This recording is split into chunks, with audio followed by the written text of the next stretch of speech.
what is the mountain on which the faster one climbs, the faster one slips back?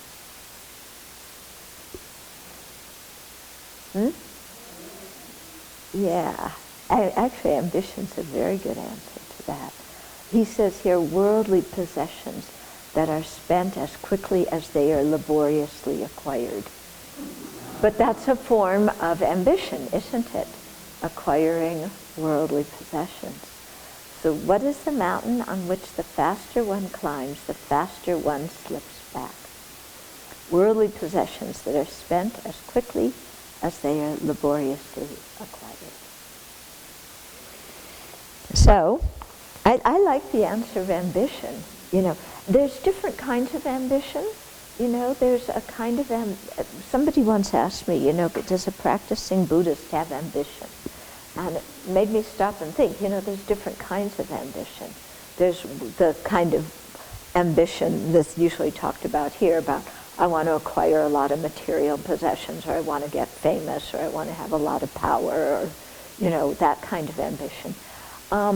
But also if you look at ambition as having a very clear goal and going about achieving it, yeah, then you could say Buddhists have ambition, you know, or spiritual people in any tradition could have ambition. If you define it that way, of having a very clear goal and then going after that, because here your goal is something, you know, spiritual. Yeah, ambition usually refers to a more mundane goal, though, doesn't it?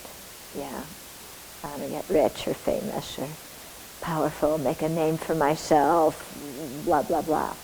Yeah, but it is like a mountain, because the more you climb up, the more you slip back, because, yeah, you're never going to get to the top of that one. I mean, the example of material possessions is a good one, because you get something, or you get some money, and then you use it up and you spend it as quickly as you get it. And my goodness, people nowadays have this problem with this hugely, don't they? You know? I mean, I remember years ago, what did they do when you saved up for something at the store? Layaway plans. You know, where you had to save and then you got the article.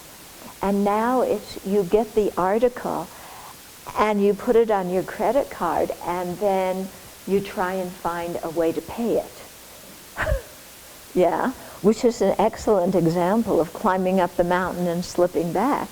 Because you wind up really having less, because when you pay the interest on the credit card, the thing winds up costing a fortune. Yeah, and by then it breaks and you have to pay to repair it.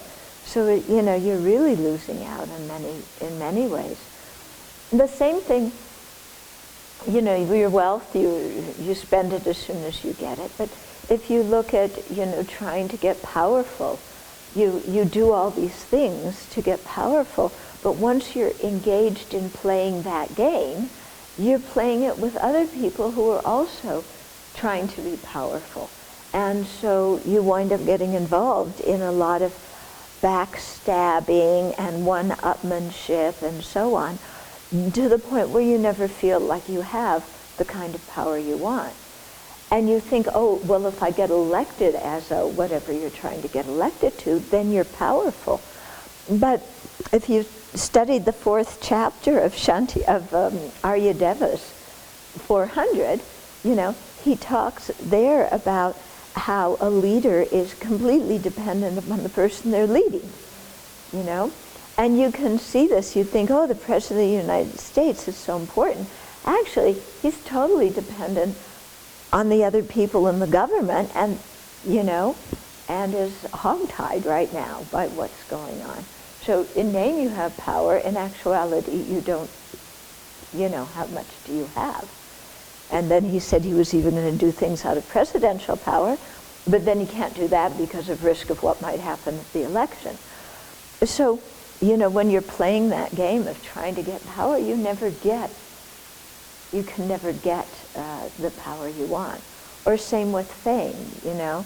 If you're climbing the mountain of getting fame, you know, you get one thing and you're noticed, you get another thing and you're noticed, But then how long can that continue? Because pretty soon other people, like magazines and so forth, they don't stay with one person.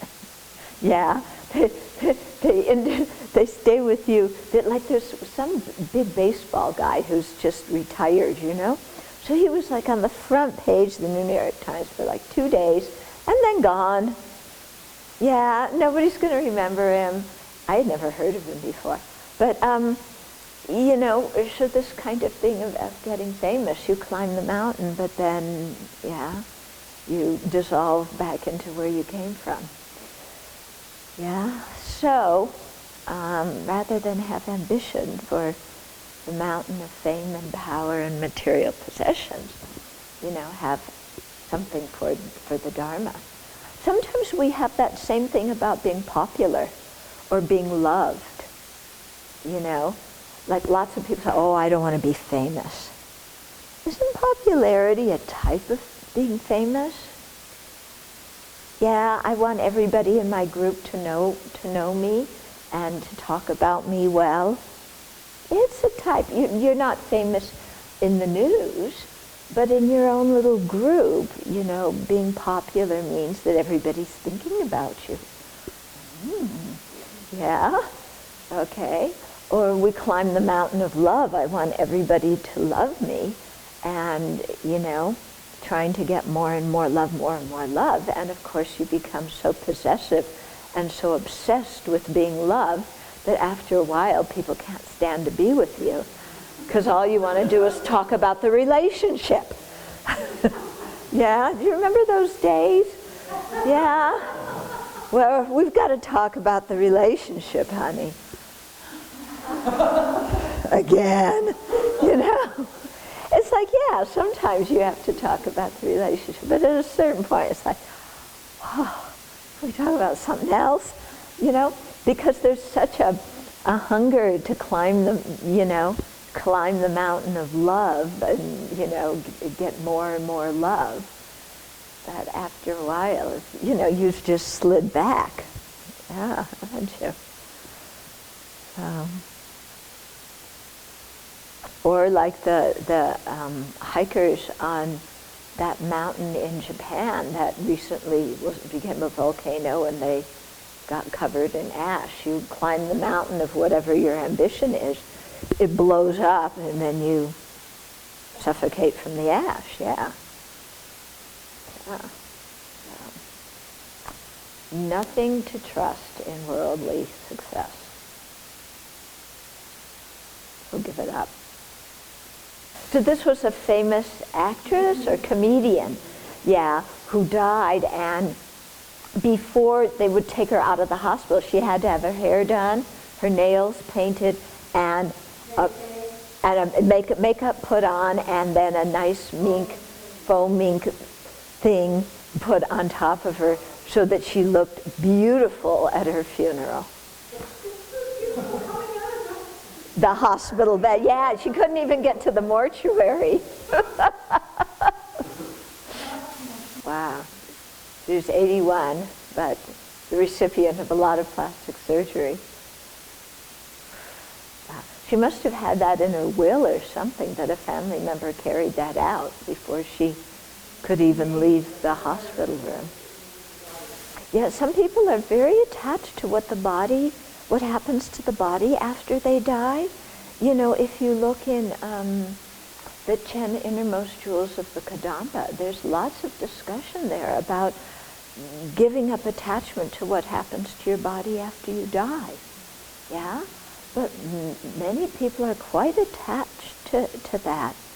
And like we saw when the plane blew up over the Ukraine, they wanted to get even the remains of an arm, a leg of their loved one's body as a symbol of that person to bury it properly. Yeah, as if the body were the person, and it, gives you something to hang on to. Making the corpse look gorgeous. But this is what embalming is all about. Yeah, this is not really unusual. I remember when I was in college, one of my friend's mothers died, And I didn't look at the corpse, but I heard people afterwards saying, when they viewed her, oh, I haven't seen her look so good in a long time. Yeah.